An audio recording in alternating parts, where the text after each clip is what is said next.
네. 앞부분은 국내와 국외의 트렌드를 간략하게 살펴보는 시간으로 하겠습니다. 주로 아트프라이닷컴이라든가 아트론 또 다른 국내의 예술경영지원센터에서 하고 있는 그런 자료들을 통계로 하겠습니다. 뒷부분은 이제 미술품 감정에 대한 내용인데요. 굉장히 민감한 부분이 있어서 그 부분은 좀 촬영을 양해해 주셨으면 하는 말씀을 드립니다. 네, 우선 이제 앞부분입니다. 프린트에 나가 있는 부분의 경우는 프린트를 참고해 주시면 감사하겠습니다. 2019년 한국미술시장 시장 연간 규모는 5천억 정도로 파악되고 있습니다. 5천억이라는 돈이 어느 정도인가 하는 거죠. 어느 정도 돈일까요? 5천억이라는 게. 실질적으로 2015년 시장 정도하고 별 차이가 없습니다. 그러니까 계속적으로 수평적인 구조로 가고 있는 수준이다. 이렇게 보시면 될 것 같고요. 과거 10년간 추이로 볼 때 다소 하향세가 있으나 경면은 상승, 화랑은 하락한 수준으로 파악됩니다. 지역별로는 부산, 경남 지역의 미술시장 확장세가 급격한 변화를 견인하는 것은 분명한 사실인 것 같습니다. 특히 부산, 경남 지역이 최근에 갤러리가 많이 늘어나고 또 폐허가 상당히 확장 일로에 있는 점은 분명하다 말씀드릴 수 있습니다. 그에 비해서 광주라든가 대구 이런 경우는 어느 정도 유지선상에 있고요. 서울 같은 경우에는 상당히 높낮이가 심합니다. 경매는 상당히 발전된 면도 있지만은 계열의 경우에는 또 그렇지 않은 면도 있습니다. 경매에서 상승은 김환기, 유환 등 고가 작품의 거래와 홍콩 경매 통계가 많은 부분을 차지하고 있습니다. 실제로 경매 통계가 많아 보이지만 그 중에 상당수가 홍콩이 차지하고 있는 사이즈가 있다는 것이죠. 그러니까 명확하게 국내 거래만을 가지고 따졌을 때에는 사실상 그렇게 많은 발전을 했다. 이렇게 보기에는 어려운 점도 있다. 말씀드릴 수 있습니다. 아트페어는 확산 분위기에 비하여 중저가 작품에 대한 애호, 거래세는 완만하게 유지되어 보여지고 있지나 가치 있는 불집 작가들의 작품은 한계가 분명히 드러나고 있다. 왜냐하면 단색화에 대한 어떤 애호의 유행 사조가 어느 정도 한풀 꺾여 있는 상황입니다. 미술관이라든가 학술적인 연구가 제대로 뒷받침되지 못한 상태에서 단색화가 좀 빠르게 꽃을 피는 점이 있었습니다. 이런 재평가가 앞으로는 좀 더 긴 시장의 어떤 미래를 볼 때에 보다 기초적인 연구와 학자들의 어떤 그런 밀도 있는 연구를 통해서 연구 논문이 나와줘야 되고 저술이 나와줘야 되고 포럼을 통해서 전 세계에 있는 많은 어떤 그런 전문가들에게 알려줘야 하는데 그런 것들이 미처 뒷받침되지 못했던 점도 상당히 어려움이 있었다. 단색화가 가지고 있는 어떤 미론적 한계를 분명히 드러내는 점이 있었기 때문에 더 이상 뻗어나가지 못하고 있는 점이 있다. 말씀드릴 수 있습니다. 외국 작품들에 대한 선호가 좀 상승한 이유가 있습니다. 이유는 뭐냐면 국내 작가들의 메뉴가 좀 너무 단조롭다는 거죠. 작가들이 나온 작가가 계속 나오고 어떤 실험적 사조가 굉장히 약합니다. 그리고 자신들이 그 10여 년 동안 제작해왔던 작업의 어떤 화풍에 대해서 새로운 도전과 또 내지는 어떤 새로운 실험적 작업에 의한 융복합적인 그런 어떤 경향들이 너무 낮다는 것이죠. 한마디로 말해서 한국 작가들의 작품의 메뉴가 너무 단조롭다. 이렇게 볼 수가 있는 점이 있습니다. 이 점에는 좋은 작가들을 발굴하지 못한 갤러리들도 큰 책임이 있습니다.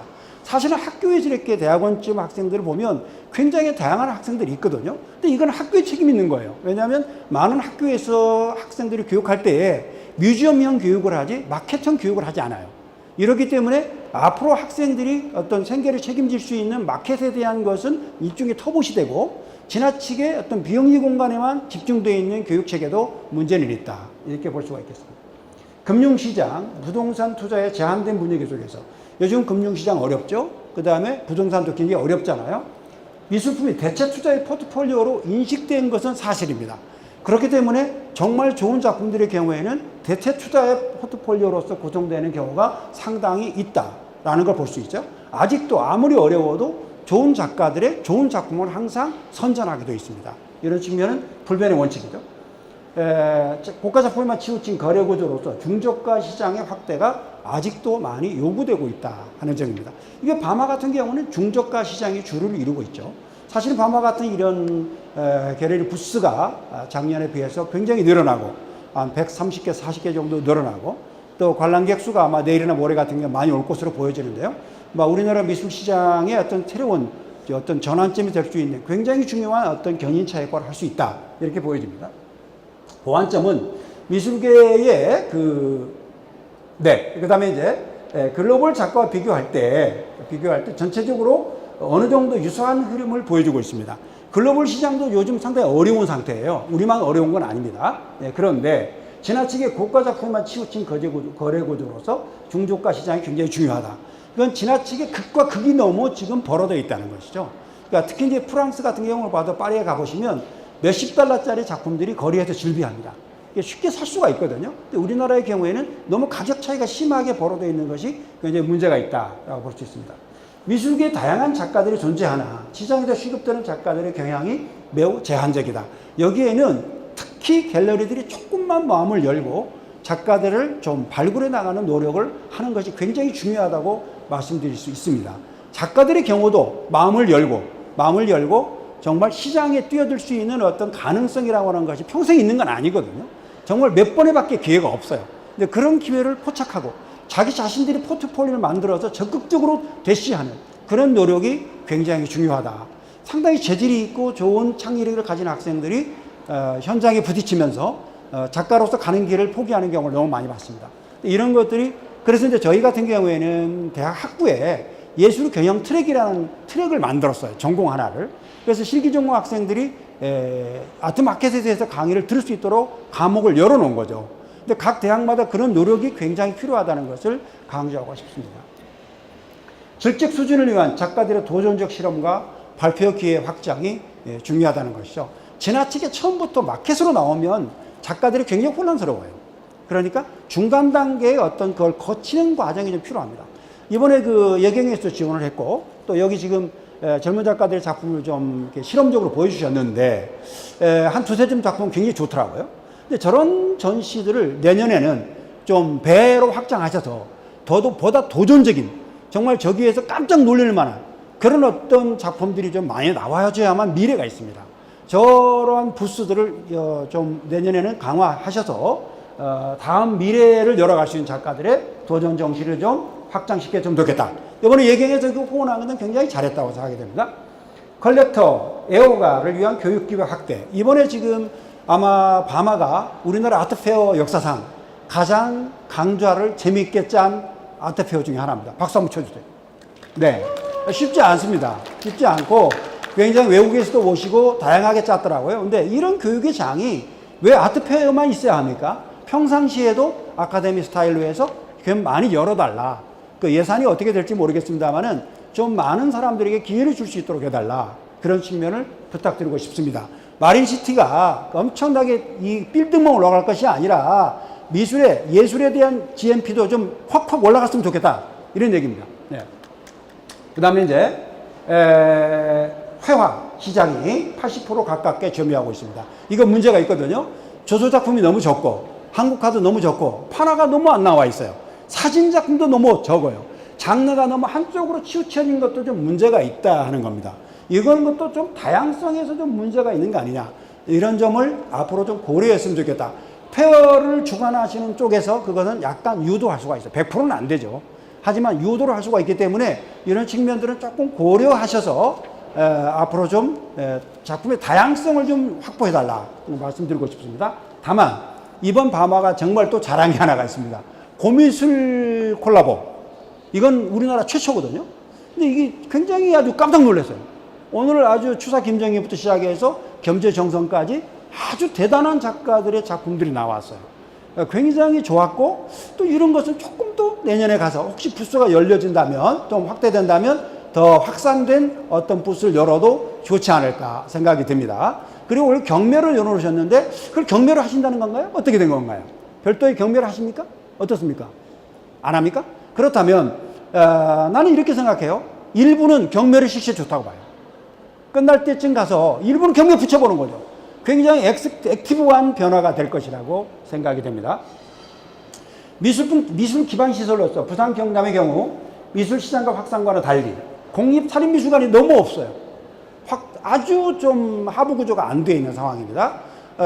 기회가 되는 대로 부산시 측에서도 경상남도에서도 좀 그 하부 구조를 제대로 만들어서 뮤지엄이 좀 활성화될 수 있는 그 어떤 그 기초 SOC를 만들어 나갔으면 좋겠다는 것이고요. 관련 포럼, 교육, 비평활동 등의 미미한 실정으로 중장기적인 체력 확보가 좀 중요하다. 그러니까 폐허만 굉장히 국내 굴지의 폐허가 2개가 딱 있어요. 그리고는 부산시립 빼놓고는 없습니다. 그러니까 미술관이라든가 이런 것들이 중간중간에 있어야 되는데 이런 것들이 좀 앞으로 좀 활성화되었으면 좋겠다. 언제든지 와서 작품을 볼 수 있는 곳이 있어야 하는데 갤러리만 많지 미술관이라고 하는 규모들이 너무 작다 하는 얘기입니다. 이거는 아트프레스닷컴에서 조사한 겁니다. 조사한 건데 글로벌 프레스 인덱스인데요. 최근에 미술 시장이 이렇게 약 한 15년 동안 이렇게 변했다는 것입니다. 이렇게 여기서부터 100으로 놓고 봤을 때 쭉 올라갔다가 다시 2008년 올라갔다가 내려왔다가 내려왔다 이렇게 해서 이 정도는 약간 내려와 있는 상태입니다. 우리나라만 어려운 건 아니고 해외 시장도 상당히 쉽지 않은 그런 구조를 띠고 있다는 것이죠. 이거는 우리나라의 지금 현재 상황입니다. 최근 한 7, 8년 동안 우리나라 상황을 그래프로 그려놓은 겁니다. 요거는 갤러리죠. 갤러리의 경우에 조금 떨어졌다가 약간 좀 멈춤에 있는 그런 상태고요. 그 다음에 경매사의 경우는 이렇게 일치월장 올라가고 있습니다. 올라가고 있는데 전체가 올라간 건 아니고요. 홍콩 경매가 여기에 상당히 사이즈가 포함되어 있다는 것을 생각하셔야 됩니다. 그러니까 실제로는 어느 정도 되면 요거 한 요 정도 된다라고 보시면 되겠습니다. 되겠고요. 그 다음에 이제 이건 아트페어입니다. 아트페어인데 사실은 아트페어의 통계가 정확할까요? 정확하지 않습니다. 이것은 한 20, 30% 정도 높낮이가 있어요. 높낮이가 있는데 높을 수도 있고 낮을 수도 있고 이렇습니다. 그런데 아트페어의 경우에는 잠깐 불안정한 이렇게 약간 이렇게 올라갔다가 내려갔다가 약간 이렇게 좀 움직이고 있는 그냥 보완적인 정도 수준이라고 보면 되겠습니다. 세 개를 합치면 수평 구조입니다. 미술시장이 조금 머물러 있는 상태다. 사실은 2005년, 2006년이 지나치게 급상승했던 점이 있죠. 그런 점에 어떤 보완작용이라고 봐도 좋을 것 같습니다. 요거는 중국입니다. 중국의 아트는 통계인데요. 이걸 보시면은 이거는 고대회화입니다. 고대회화. 고대회화의 이익률을 말하는 겁니다. 이익률. 이익률이 이렇게 이 수치를 놓고 봤을 때 이렇게 이익률이 높았다는 거예요. 그런데 근대회화의 경우에는 이렇게 됐다는 겁니다. 근대회화. 그 다음에 금입니다. 금. 이게 금이에요. 금을 100으로 놓고 본 겁니다. 금이 이렇게 됐을 때 고대회화가 이렇게 많은 이익을 남겼다는 것이죠. 이거는 당대회화입니다. 당대회화는 지금의 작가들을 말하는 거죠. 그러니까 지금의 작가보다 고대회화가 훨씬 더 높은 이유를 남겼다. 이 얘기입니다. 우리나라하고는 정반대죠? 그렇죠? 우리나라 고대회화 작품 가격이 없잖아요. 근데 이번에 고미술품이 나온 것은 굉장히 아주 그 새로운 어떤 비전을 어떤 터닝 포인트를 만들어내는 그런 역할을 할 수가 있을 거다. 이렇게 생각이 됩니다. 앞으로 아마 이런 경향이 중국 같은 경우에 주도를 하고 있고 그렇기 때문에 홍콩에 가서 우리가 자꾸 안 되는 거예요. 이런 현상을 이해하고 난 다음에 들어가야지. 그리고 우리나라 고미술을 가지고도 얼마든지 홍콩에 진출할 수 있으리라고 봐요. 네, 이런 점을 앞으로 연구해 나가고 보완해 나갈 것이다. 이 다음에 중국의 아트는 통계인데요. 이건 중국화 400명만을 가지고 통계를 낸 겁니다. 400명만을 통해서 이렇게 높은 수치를 보여주고 있어요. 유화의 경우는 이렇게 수치를 보여주고 있습니다. 사실은 이게 그때보다 약 15년, 20년 전보다 굉장히 높아진 거의 뭐 배 정도의 수준도 높아진 경향을 볼 수가 있습니다. 궁극적으로 보면 결론적으로는 한국보다 중국이 2배 이상의 상승률을 보였다라고 볼 수가 있겠고 아무리 중국이 어렵다고 하지만 이렇게 시장의 어떤 특징을 가지고 있는 걸 볼 수가 있겠습니다. 한국 미술 시장의 규모는 이렇게 사이즈별로 나와 있어요. 영역별로 나와 있어요. 회화의 경우에는 전체적으로는 81.8%를 차지하고 있죠. 너무 아까 그랬죠? 회화가 너무 많다고 그랬잖아요. 회화가 많은 게 나쁜 건 아닙니다. 하지만 경향도 좀 다양하게 했으면 좋겠다는 거고요. 거기에 한국화는 2.7%밖에 안 돼요. 이건 좀 문제가 있는 거 아니냐 하는 거고요. 작가들이 분발해야 됩니다. 굉장히 중요한 거예요. 그 다음에 이제 판화 이런 영역들이 조각 설치 빼놓으면 나머지는 거의 없습니다. 이런 것들이 상당히 시장의 어떤 경직된 상태를 몰고 오는 그러니까 메뉴가 너무 단순한 거죠. 메뉴가 단조로우니까 살만한 게 분명하게 정해져 버리는 거죠. 그러니까 식상하다고 보는 거예요. 이런 측면들을 어떻게 확장시킬 거냐는 문제도 중요하다. 여기서 지금 내용은 안 나와 있는데요. 일방적으로 대부분 구상회화가 많아요. 구상회화가. 구상회화가 주를 이루다 보니까 또 재미가 없는 거예요. 너무나 똑같아지니까. 이런 측면에 대해서 앞으로 연구를 좀 더 해나가야 되겠다 하는 생각이 듭니다. 그 다음에 요거는 밤의 작품에 대한 경매에서 아트페어, 화랑 이렇게 다 나와 있는데 이제 약간 경매회사와 아트페어와 화랑의 차이가 조금씩 나죠. 이건 있습니다. 그 다음에 이제 요거는 그 주로 유통 영역에서 퍼센테이지를 보는 건데, 그래도 화랑이 좀 많고, 그 다음에 경매회사가 좀 낮은데요. 실제로 경매회사는 두세 개 가지고 보는 거거든요. 화랑은 몇 개입니까? 우리나라 화랑 몇 개 뜰 것 같아요? 400개가 넘어요, 400개가. 예. 400개가 넘는데 두세 개 경매회사하고 견주었을 때 너무 차이가 심한 거죠. 이런 점이 있다는 거고요. 그렇습니다. 네. 이거는 얼마 전에 열렸던 K옥션입니다. K옥션인데, 이후한 개인전 보는 줄 알았어요. 너무나 많은 작품이 나왔어요. 이거는 좀 문제가 있는 거 아니냐. 그러니까 작품의 다양성 문제에서 경매에서도 한계에 부딪혔다는 것을 볼 수가 있기 때문에 조금 다양하게 전시를 좀 꾸며줬으면 좋겠다. 그래야 와서 구매자들에게 어떤 욕구를 축적시킬 수가 있는 거거든요. 굉장히 중요합니다. 부스에 딱 한 명만 가지고 나온 갤러리가 몇 군데 있더라고요. 그게 굉장히 장점도 되지만 굉장히 단점도 됩니다. 잘 생각하셔야 돼요. 이 부스는 3층, 4층으로 걸어도 아무 문제 없어요. 여기 굉장히 아주 어려운 자리 아닙니까? 그러니까 어떻게든지 판매만 될 수 있다고 한다면 그 공간을 생각하지 말라는 거예요. 그런 거고, 개인 작품을 가지고 나왔을 때 대성공을 할 수도 있지만 둘 중에 하나야. 높낮이가 커요, 그거는. 그러니까 성공과 실패 확률이 굉장히 강한 거죠. 이런 측면이 있어요. 근데 여러 작가의 작품을 잘 비교를 해서 놨을 때 오는 장점도 있는 겁니다. 그러니까 여러 가지를 잘 판단하셔서 페어에 나올 때 좀 유념했으면 좋겠다는 거고요. K옥션에도 고미술이 꽤 나왔는데, 이번에 고미술들이 굉장히 눈에 띄는 작품들이 많았는데 가격대는 여전히 낮은 가격이었습니다. 상대적으로 현대미술에 비해서 아직 너무 낮다는 걸 볼 수가 있겠고요. 서울옥션이 새로 건물을 만들었죠. 만들었는데 요번에 너무 히트를 친 게 뭐냐면, 서울옥션이 히트 친 게 조명입니다. 조명. 한번 다음 기회에 서울옥션의 조명을 한번 관찰해 보세요. 아주 독특한 조명이에요. 깜짝 놀랐어요. 조명을 어떻게 쏘느냐가 굉장히 중요한 거거든요. 위치, 그 다음에 그 정도, 그 다음에 그 어떤 그 전구의 어떤 수준, 굉장히 중요한데, 요번에 전구가 아주 특이한 그런 전시 기법을 받아들여서 천장도 높았고 의미가 있었습니다. 바마 작년도 그림이죠. 작년에 비해서 굉장히 올해는 바마가 역동적으로 변해갔고, 또 아까 말씀드렸듯이 고미술을 콜라보했다는 거 굉장히 의미가 있었고, 그 다음에 예경에서 이런 젊은 작가들에 대한 어떤 그 시작점을 알려준 터닝포인트가 된 이런 것들은 굉장히 좋았습니다. 다만 앞으로 바마도 여기에 대한 보완점이 많이 있기 때문에 아마 이 사업이 끝나고 난 다음에 어떤 여러 가지 평가를 받아서 그에 대한 보완점을 가지고 내년에 훨씬 더 좀 나은 그런 페어로 성장했으면 좋겠다는 생각입니다. 펫페어가 있죠, 펫페어. 애완견을 위한 페어가 있고요. 그 다음에 이거는 이제 아트 제주입니다. 아트 제주가 굉장히 열심히 했어요. 물론 호텔 페어긴 하지만 상당히 좋은 성과를 거두었고요. 이거는 이제 그 서울 화랑협회에서 도산공원에서 페어를 개최했죠. 그랬지만은 상당히 흥미가 있었습니다. 저렇게 이동식으로 페어를 만들 수 있구나라는 생각이 들었죠. 공원에서도 가능하구나. 서울시 한복판에도 가능했잖아요. 꼭 뭐 코엑스가 아니더라도 이런 다양한 어떤 그 뭐랄까 마케팅의 전략의 다양화 이런 것들이 이루어지고 있다는 걸 볼 수가 있습니다. 이거는 예경에서 지금 공부를 하고 있는데 저속 작가 지원 작가 공모 요강에 나와 있는데요.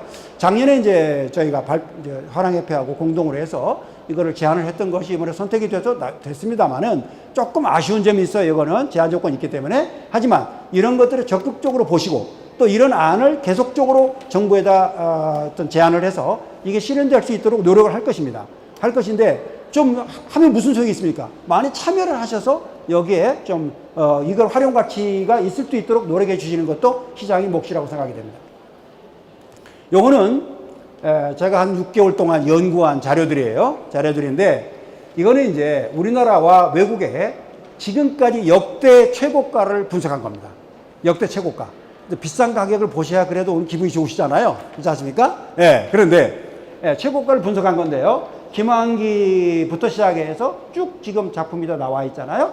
조선시대 회화 와유첩까지 나와 있습니다. 총 44점의 작품을 분류한 결과가 이렇게 나와 있습니다. 가격대가 이렇게 형성이 된다는 거 보여주는데요. 사이즈를 보면 김환기가 12점으로 28%를 차지하는데 추상 시리즈만 그렇습니다. 그 다음에 김한기의 추상이 1점, 구상 시리즈가 8점, 총 다 합치면은 21점이 김한기의 작품이었습니다. 결국 전체 작품 중에 거의 40% 정도를 김한기가 혼자 차지하고 있는 거예요.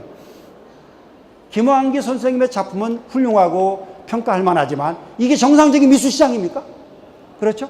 이런 점을 우리가 좀 고민을 해야 되겠다. 이건 최고가만 하니까 좀 부풀린 점은 있습니다. 그렇다면 반으로 줄인다 하더라도 전 시장이 20, 30%를 김한기 선생님에 의해서 이게 좌우된다는 것은 우리가 생각해 봐야 되지 않느냐. 이런 점이고요. 그 다음에 이완 선생님의 작품이 3점. 그 다음에 청경자, 이중석. 이렇게 이 작가를 빼고 나면 결국은 이렇게 넘어가는 겁니다. 고미술 쪽으로 넘어가는 건데 우리가 한번 이런 문제에 대해서 앞으로 더 고민을 해보고 연구해보고 학자들도 많은 연구를 통해서 이분들이 재평가를 받을 수 있도록 노력해야 되는 거 아니냐. 이런 점이 있는 거죠. 김한계 제작 연도별 한 점당 평균 가격을 보면 1913년작, 그 다음에 50년작부터 쭉 넘어가는데 근래 미국 뉴욕 시절로 올수록 가격이 올라간다는 걸 알 수가 있죠. 뉴욕 시절 오른 거를 연도별로 다 분석을 한 겁니다. 이거는 나중에 자료가 나오겠습니다만은. 그 다음에 이제 요거는 제작 한 점당 평균 가격인데 요거는 2017년도 통계와 2019년도 2년 차의 통계를 다시 내본 겁니다. 그랬을 때 약간의 변화가 있는 거예요. 2019년도가 훨씬 더 활성화되어 있고 2017년도는 시장이 그만큼 아직 발달되지 못했다는 걸 보여줄 수가 있는 겁니다. 이게 작품을 좀 보시겠습니다. 지금부터 김한기 작품입니다. 김한기 최고가죠. 최고가 얼마입니까? 85억 2천만 원. 우리나라에도 85억 2천만 원의 작품이 있다는 거 모르셨죠? 네. 굉장히 높은 가격에 낙찰이 됐습니다. 홍콩 그랜드 하얏트 호텔에서 낙찰이 됐고요. 현재까지는 최고가입니다. 우리나라. 아마 100억을 꼭 돌파할 것 같아요. 100억은 넘어갈 것 같습니다. 네. 100억을 밤하에서 좀 나왔으면 좋겠네요. 그렇습니다. 네. 그 다음에 요거는 이제 도자기입니다. 도자기 1996년 69억을 지금까지 깨지 못하고 있습니다. 70억을 지금까지 깨지 못하고 있어요. 네, 그렇게 된 거고요. 그 다음에 이것도 김한기입니다. 65억 5천만 원. 이 작품 전체를 보여주기 너무 많아가지고 몇 개만 제가 보여드리는데요. 65억 5천만 원 정도. 이게 랭킹 한 4, 5위 안에 들어가는 거고요. 이것도 도자기입니다. 도자기, 이것도 60억 정도 나가는 겁니다. 한국의 고미술품들은요, 이거에 5배는 받아야 돼요. 5배는. 정말 저평가된 거예요. 5배는 받아야 되는 작품들로 세계적으로도 미술사 쪽으로 이런 작품들 만나기 쉽지 않습니다. 특히 백자, 청화백자는요, 정말 명품이에요. 예, 그런 게 많죠. 특히 다랑아리 같은 경우는 나왔다 그러면 4, 50억은 기본으로 받아야 되는 거죠. 그렇습니다. 그다음에 요거는 이제 개곡전에 나왔던 작품인데요. 이것도 역시 54 최고가를 기록했죠. 김한기 독주의 독주 그냥 이렇게 됩니다. 네. 근데 김한기가 정말 좋긴 좋아요. 좋긴 좋은데 그 김한기 한 사람밖에 없다는 거냐? 그렇잖아요. 그죠? 백남준 왜 가격이 안 올라가죠? 우리나라 작가잖아요. 그죠? 뭐 연구가 해야 되는 거지. 전 세계에서 알아주는 작가, 글로벌 작가가 백남준 아닙니까? 그렇죠. 네. 김한기 48억 8천만 원에 낙찰이 됐습니다. 그러니까 홍콩이고요. 요게 이제 이중섭입니다. 이중섭 47억 원 낙찰됐죠. 네. 박수근, 말도 많고 탈도 많았던 박수근입니다. 45억 2천만 원. 부산과도 관계가 있는 작품이에요. 왜 그런지는 말 안 하겠습니다. 그런데 이 작품이 그래도 상당히 그 당시에는 아주 세상을 떠들썩하게 했었죠. 45억 2천만 원. 그랬습니다. 요거는 이제 역시 도자기입니다. 도자기인데 청화백자. 청화백자가 많죠? 우리가 볼 때는 고려청자가 많이 높을 것 같은데, 그죠? 예, 백자가 굉장히 많아요. 예, 백자가. 요거는 43억 6천만 원에 경매가 됐습니다. 뉴욕 크리스티에서 경매가 됐습니다. 네. 요거는 이제 김한기의 다시 또, 그, 항아리가 시, 구상 시리즈의 작품이죠. 39억 정도가 나갔습니다. 네. 네. 역시 김한기고요. 네. 38억 나갔습니다. 이게 조금 시간이 됐죠. 이게 지금 몇 년도예요? 이게, 낙찰 연도가 2010년이네요. 2010년인데, 이게 35억 6천만 원. 조금 아까워요. 이게 사실은 50억, 60억은 나갔어야 하는 작품이거든요. 그때 좀 경기가 안 좋았어요. 네, 그렇습니다. 요게 이제 불화죠. 35억 2천만 원. 35억 2천만 원. 불화가 그렇게 나갔죠. 2015년입니다. 요거는 이제 태호 선생 이제 그 첩인데요. 이게 1,000원짜리 들어가 있죠? 1,000원짜리. 1,000원짜리 보셨어요? 1,000원에 들어가 있는 그림이죠. 이 작품이 문화재였는데 지금 이게 나간 게 34억에 나갔어요. 너무 적죠? 너무 적습니다. 네. 네, 이건 30억 5천만 원. 이 작품도 참 좋은 작품이죠. 큰 작품이에요. 아주 완벽하고요. 좋은 작품인데, 조금 가격이 더 나가도 되겠다. 다시 나오면, 10년 지났잖아요. 다시 나온다면 뭐 70억, 60억 정도까지 내다볼 겁니다.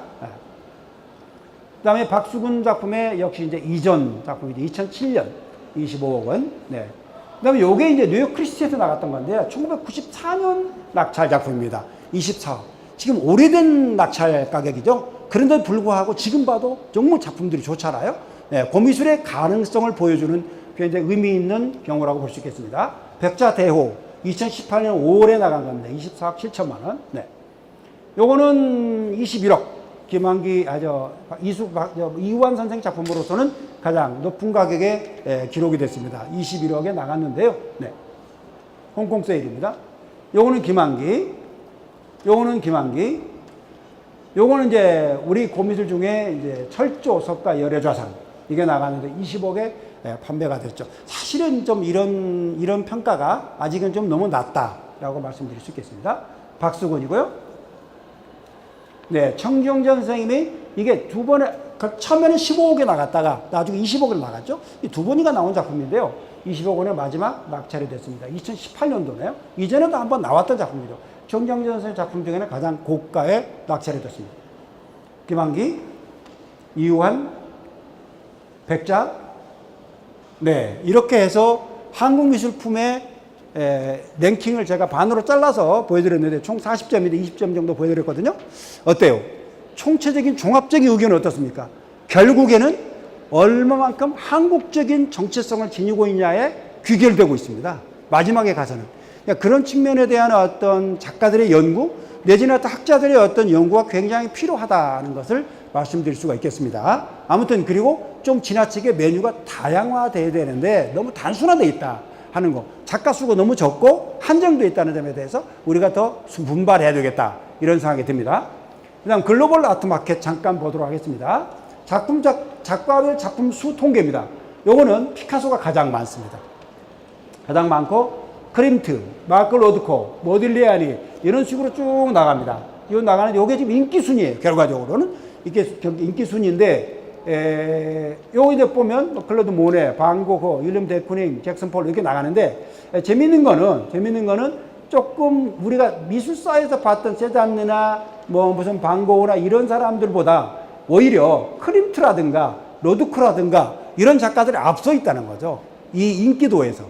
아마 데비드 호크니가 지금 생존 작가 중에 제일 비싸잖아요. 그죠? 근데 데비드 호크니의 작품도 아마 여기에 상당히 뒤에 이제 작품이 나오는데요. 상당히 높은 가격에 랭크가 될 것으로 보여집니다. 여기까지 나와 있지 않습니다만 아직까지는 그렇습니다. 아까 보여드린 도표입니다. 이게 우리가 1998년에서 20년 사이입니다. 20년 사이에 이렇게 변했다는 것이죠. 이건 아트프레스닷컴에 들어가시면 다 볼 수가 있습니다. 네. 요거는 이제 두 가지의 개념인데 전체 글로벌 파인 아트 순수 미술만을 봤을 때 어떻게 변했는지하는 걸 보여주는 건데요. 뭐 참고만 보시고요. 요거는 나라인데 미국이 작년에 38%, 중국이 29%, 영국이 18%, 프랑스가 4% 이렇게 됩니다. 나머지는 0.5%, 3% 이거밖에 안 됩니다. 승자 독식주의죠. 그러니까 세계 현대미술에서 세계 현대미술에서 마켓을 아는 나라는 10나라도 안 됩니다. 그 10나라 중에 5개 나라, 4개 나라가 결국은 85%를 다 가져가는 거예요. 나머지 5%, 3%를 가지고 200개 나라가 가져가는 겁니다. 매우 잔혹하죠. 근데 문화예술이 가지고 있는 그 특징이 그렇습니다. 매우 독재적이에요. 이런 측면이 있죠. 그러니까 그 스타들이 올라설 수 있느냐 하는 문제인데 실제로는 이제 요거는 여러 가지 요인이 있습니다만은 이건 순수 미술만 따질 때 그런 겁니다. 근데 이제 공예, 예를 들어서 무슨 보석, 전체를 다 가지고 따지면은 이거보다는 훨씬 더 사이즈가 줄어들죠. 퍼센테이지가. 네, 이렇게 되는 겁니다. 순수 미술을 제대로 이해할 수 있는 나라는 얼마 안 돼요. 네. 그래서 우리나라가 적어도 14위권, 15위권 안에 들어갑니다. 우리나라가. 조금만 노력하면 10위권까지 올라갈 수가 있어요. 네, 그렇습니다. 네. 이거는 이제 경매회사들인데 저 보이지 않아서 경매회사들하고 그다음에 이 최고가를 기록한 작가들입니다. 모딜리아니, 피카소, 호퍼, 그다음에 뭐 호커니, 데이비드 호커니가 최고가를 기록했죠. 요게 지금 최고가 기록한 가격입니다. 네, 요게 이따가 작품이 나올 겁니다. 이미지로 제가 보여드리겠습니다. 이게 최고가죠. 예, 요거는 제가 시간이 있으면 동영상을 보여드렸으면 좋은데, 예, 뭐 다음에 보도록 하겠습니다. 이게 5천억짜리입니다. 5천억짜리. 지금까지 최고가. 근데 요거는 현재 지금 약간 행방불명이 되어 있어요. 예, 행방불명이 되어 있는데, 요거는 사실상은 이제 굉장히 제일 비싼 작품이면서도 약간 진위가 약간 논란이 있는 그런 작품이기도 합니다. 요거는 이제 살바도르 문데 아까 작품이죠. 행방이 보이지 않는다는 최근 트렌드를 저희가 조사해서 적어놨는데요. 이게 이제 사실상은 이제 그 중동 루브르 아부다비에서 구입을 한 것으로 알려졌는데 지금까지 작품이 전시가 되지 않고 있습니다. 바로 이 사람이죠. 무하머드 빈 살만이라는 사람이 왕세자입니다. 왕세자가 구입한 것으로 알려져 있습니다. 네, 여기가 뮤지엄이고요. 네, 루브르 아부다비입니다. 네, 루브르 아부다비. 네. 얼마 전에 오픈했죠. 그다음에 이제 그다음 이가 이제 드쿠닝입니다. 드쿠닝의 3,500억짜리입니다. 데이비드 개핀 산 거고요. 폴 고갱 언제 결혼하니? 이것도 역시 카타르의 그 공주가 구입한 것입니다. 이것도 3,400억. 그 다음에 이 두 점을 다 이분이 사신 거예요. 이분이. 작년도에 키아프에서 이분을 모셔온다고 그렇게 난리를 치더니 모셔오기는 무슨 그림도 안 보여서요. 근데 사실 이런 분들이 연간 구입 액수가 1조 2천억입니다. 연간 미술품 구입하는 게 어마어마하죠. 예, 이런 사람들이 좀 큰 손들이 와줘야 한국 미술 시장도 좀 변화가 있다. 그러니까 얼마나 좋은 컬렉터를 모셔올 수 있느냐가 굉장히 중요한 변수가 될 수가 있는 겁니다. 이번에 이제 오픈한 뮤지엄입니다. 카타르 내셔널 뮤지엄입니다. 장 누베르 설계했죠. 얼마 전에 저번 달에 오픈했습니다. 저번 달에. 근데 이제 이게 사막의 장미를 아이디어를 얻어가지고 설계를 했는데요. 아주 아름다운 뮤지엄이었죠. 그다음 잭슨 폴록, 그다음에 마크 로드코 최고가입니다. 2,100억이 나갔죠. 그다음에 피카소. 동영상이 있는데 다음번 강의 때 제가 동영상 보여드리겠습니다. 네. 요거는 모딜리아니. 모딜리아니인데 요거는 중국 사람이 산 거죠. 루이첸 씨가 구입했습니다. 동영상으로. 요것도 나오는데요. 약 2천억 정도 되는 가격에 구입을 했죠. 이분은요, 택시 운전사 했던 사람이에요. 루이첸이. 택시 운전. 진짜 힘들게 고생한 사람이에요. 그래도 돈을 벌어가지고 그냥 원건 내가 작품 사겠다. 그래서 작품을 많이 구입해가지고 미술관을 2개나 설계했어요. 네, 대단한 사람이죠. 네. 요거는 중국화 작품 중에 최고가입니다. 1,500억. 지바이스 작품입니다. 지바이스. 우리나라 한국화 작가들이 작품 너무 안 나가죠? 그래서 가격이 안 나가잖아요. 그죠? 네, 그렇습니다. 요거는 이제 알베르토 자코메티 1,500억짜리입니다. 아주 자코메티로서는 최고가죠. 네, 아주 유명한 작가죠. 네, 크림트의 작품이고요.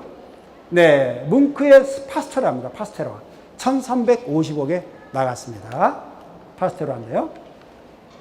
피카소 얼마 전에 낙찰이 됐죠? 이게 얼마 전에 낙찰됐는데 이게 낙찰 연도가 어디 있어요? 작년인가 낙찰됐는데 요게 그 어떤 굉장히 높은 가격에 낙찰이 돼서 아주 깜짝 놀랐죠. 요게 이제 바로 지금 서울시립미술관 전시하고 있는 데이비드 호크니의 예술가의 초상이라는 작품인데요. 1972년 작품이고 이게 가격이 1,000억이 넘어 나갔습니다. 데이비드 호크니의 작품이죠. 아주 재미있는 분입니다. 작품이 굉장히 유쾌하고 작품 스스로를 반추해보는 철학적인 면모가 그 안에 들어있어서 자연과 함께하는 모습이 들어있어서 아주 높게 평가를 받고 있습니다. 네, 이 작품이 경매에 나와서 이제 낙찰되는 순간입니다. 네. 여기까지가 이제 마켓이고요. 이제 시간이 되는 데까지 감정을 잠깐 제가 설명해 드리도록 하겠습니다. 네.